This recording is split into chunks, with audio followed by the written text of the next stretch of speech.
Hello guys! Hello Aries! Welcome dito sa aking channel, Kapalaran 888 Aries. Alamin natin Aries kung anong messages, vibration, gabay energy para sa inyong lahat. This is money, career, financial reading. Okay.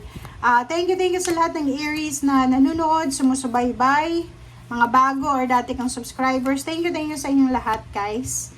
And shout out sa inyong lahat dyan. I hope na nasa mabuti kayong kalagayan. Nanonood kayo, so just grab your coffee, tea, or anything na pwede nyong mainom, tubig.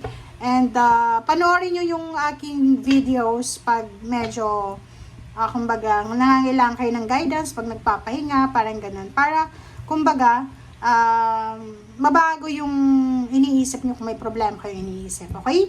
Manifesting dreams, Aries, first card natin. Manifesting dreams. My dreams are coming true. Wow! Congratulations. Okay, congratulations Aries. Kasi lahat daw ng pangarap mo ay magkakatotoo. Okay? Yung pangarap natin Aries, yung manifestation of dreams, depende yan. Okay, just to give you lang some point of view.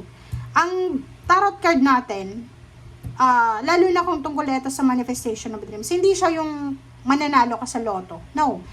This manifestation of dreams is, kung makikita mo dito, may harvest, diba?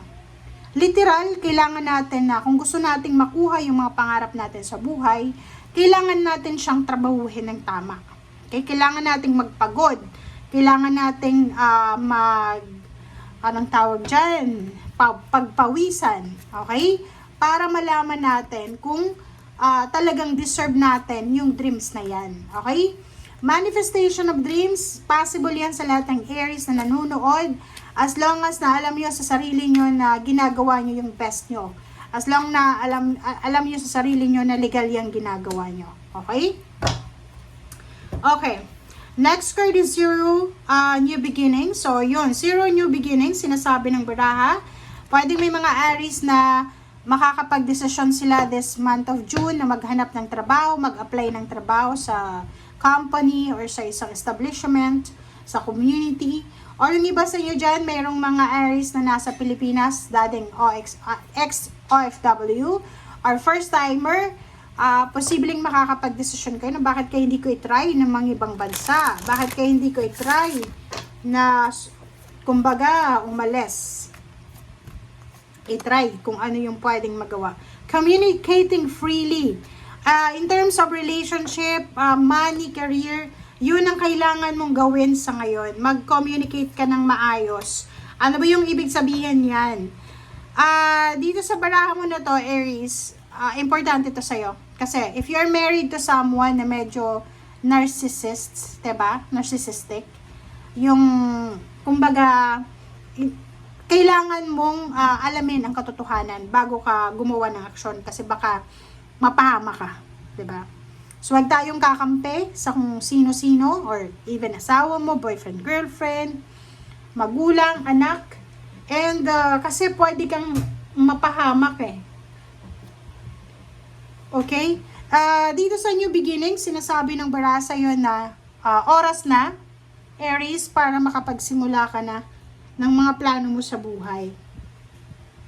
Yung mga Aries dyan na talagang, yung parang feeling nyo, eto na yung right time para maghanap kayo ng trabaho, i-grab nyo na yung opportunity kung medyo bata pa kayo.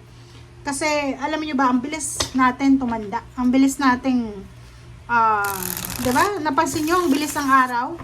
So, wag mong sasayangin yung youth mo. Diba? Baka pagsisihan mo yan sa bandang huli.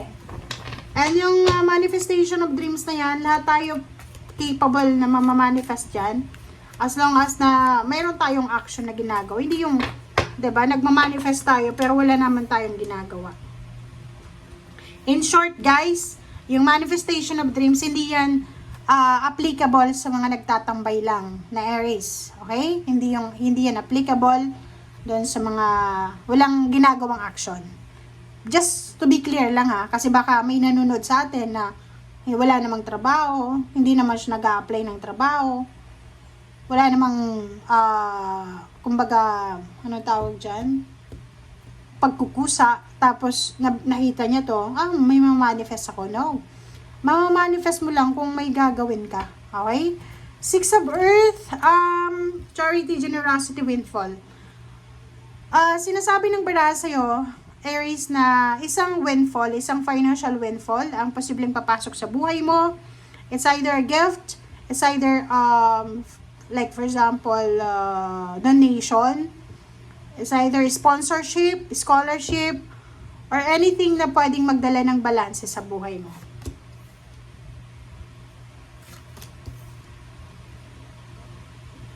Okay. 3 of Air, Ace of Earth, and 3 of Fire, Magician. So, dito sinasabi ng baraha sa'yo na may mga Aries dito na possible na mag-iingat ka. Kasi, totoo yung karma sa ngayon. Digital siya. May mga pagkakataon sa buhay natin. Wala namang perfect dito sa mundo, di ba? May mga pagkakataon minsan na nakakasakit ka ng tao. It's because gusto mo din nagso-survive ka din for survival, nakakasakit ka ng tao. And sinasabi ng baraha sa atin na if may kasalanan tayo,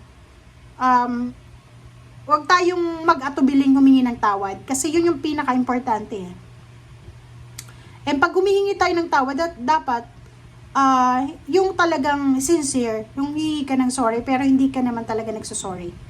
Okay? Lalo na sa katrabaho, sa boss mo. Yung parang etong 3 of Air na to, if something na meron tayong kompetensya or pwedeng kaaway sa loob ng business or sa loob ng trabaho, negosyo, career, kailangan nating magpakumbaba. Kasi unang-una, magbabackfire yan sa'yo eh. Lalo kung empleyado ka tapos boss siya, tapos may plano kang ihabla siya, naku, mag-iingat ka. Okay? Mag-iingat ka.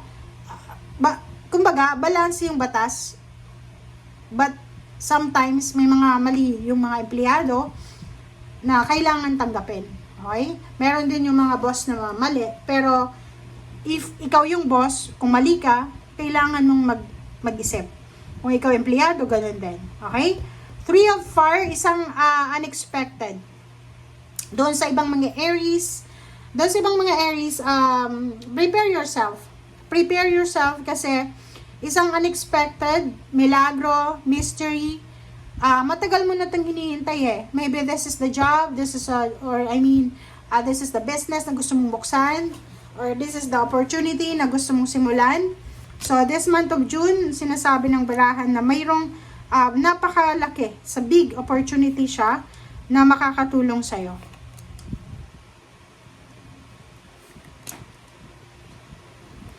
Sa ilalim niya is 8 of Earth. So, yung iba sa inyo dyan, mayroong mga Aries na busy sa trabaho. Yung iba naman, busy sa negosyo.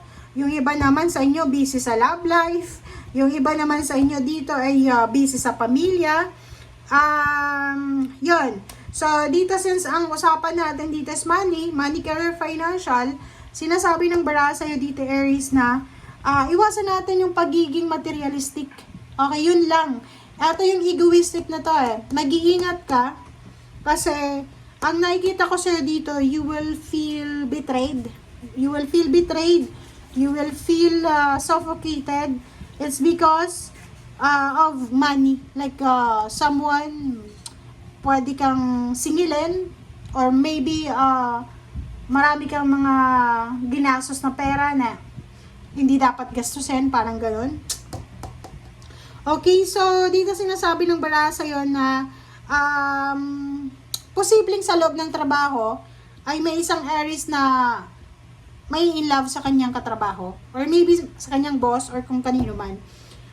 Meron din ditong relationship between your past job, past career, past businesses na pwedeng ibalik nyo. So, paki-comment nga sa comment section if may mga Aries ditong nag-iisip kayo kung babalik ba kayo sa dati nyong trabaho or babalik ba kayo sa dati nyong company. Kasi ang nakikita ko sa'yo dito na meron ka na naman, excited ka, nakakaramdam ka na naman ng excitement kasi gusto mong bumalik sa dating gawe, sa dating habits. Ayop na hindi to bad habits hindi to bad business, illegal or anything. Kasi, nako. Kasi itong 10 of Air, sinasabi ng baraha sa'yo dito na kumbaga, it's a closure, it's closed already, pero gusto mo pa rin bumalik. Pa-comment nga sa comment section kasi hindi ko maintindihan yung message nyo, guys. Ang dami-daming messages niya. May love life, may ego, materialism, may business, may travel, may waiting time, parang ganun. So, comment down below if you resonated. Okay? Thank you. Bye!